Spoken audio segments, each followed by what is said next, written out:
Welcome all student in today's online class. Let's take short answer type questions of the chapter The Address. Question number 1. How does the narrator come to know that she had come at the right address? तो question है कि narrator जो कि little girl है वो ये कैसे उसको पता चला कि वो सही एड्रेस के ऊपर सही पते के ऊपर आई है. आंसर रहेगा the little girl the narrator of the story reaches at Mrs Darling's house. जो नरेटर है वो मिसिस डॉर्लिंग के घर पर पहुंचती है in order to get back her belongings, ताकि वो अपनी जो वहां पर रखी हुई वस्तुएं हैं वो वापस ले सके. But when Mrs Darling open the door, जब मिसिस डॉर्लिंग ने अपना दरवाजा खोला, she was wearing the narrator's mother's green cardigan. उस वक्त मिसिस डॉर्लिंग है वो नरेटर की माँ की हरे रंग की कार्डिगन होता है, जर्सी कोटी जिसको बोल देते हो, वो पहने हुए थी. This make her sure that she had come at the right address. और इसी से ही नरेटर को पता चला कि वो सही पते के ऊपर आई है. और वो एड्रेस कौन सा था? 46 मार्कनी स्ट्रीट वाला. Question number 2. What was the name of the women whom the narrator wanted to meet? उस औरत का नाम क्या था जिसे नरेटर मिलना चाहती थी? Where did she live? और वो औरत कौन थी?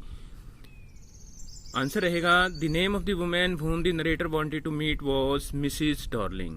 तो उस औरत का नाम जिसे नरेटर मिलना चाहती थी उसका नाम मिसिस डॉर्लिंग था.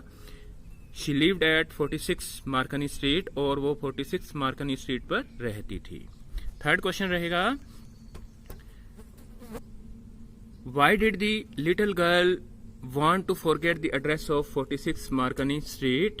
Little girl 46 Marconi Street वाला जो एड्रेस है, जिस एड्रेस पर वो जाती है, उसे भूलना क्यों चाहती थी? Forget मैंने होता है भूलना. The little girl found that her belongings were kept in an ill-arranged manner at Mrs. Darling's house. Narrator ने ये पाया, फाइंड से फाउंड बना है, फाउंड. उसने देखा कि उसकी बिलोंगिंग्स, पोजेशंस होती हैं, उसकी घर पे रखी हुई जो चीजें थी उसकी माँ के द्वारा, वो बड़े ही इल अरेंज मैनर के अंदर इधर उधर बिखरी हुई पड़ी हैं at Mrs Darling's house, Mrs Darling के घर के ऊपर. They were also used in a very careless manner. और इन चीजों का मिसिस डॉर्लिंग ने बड़े ही केयरलेस मैनर के अंदर, बड़े ही असावधानी पूर्वक अंदाज के अंदर इस्तेमाल किया था. Now these things had lost their emotional value for her. और अब इन चीज़ों की इमोशनल वैल्यू उसके लिए ख़त्म हो चुकी थी. Moreover, the girl was living in a small rented house. और इसके अलावा जो नरेटर है, जो लिटिल गर्ल है, वो एक छोटे से कमरे के अंदर रहती थी, कंसंट्रेटेड कैंप्स के अंदर, शरणार्थियों वाले कैंप के अंदर किराए पर रहती थी, रेंटेड हाउस के अंदर. Why did Mrs. Darling refuse to see the narrator? Mrs Darling ने नरेटर को देखने से मना क्यों कर दिया? उससे बात करना क्यों नहीं चाहिए? आंसर रहेगा Mrs Darling refuse to see the narrator. Mrs Darling ने नरेटर से बात करना इसलिए नहीं चाहिए because she was a very cold and selfish lady. क्योंकि वो एक बेरहम औरत थी और वो एक बड़ी ही स्वार्थी औरत थी.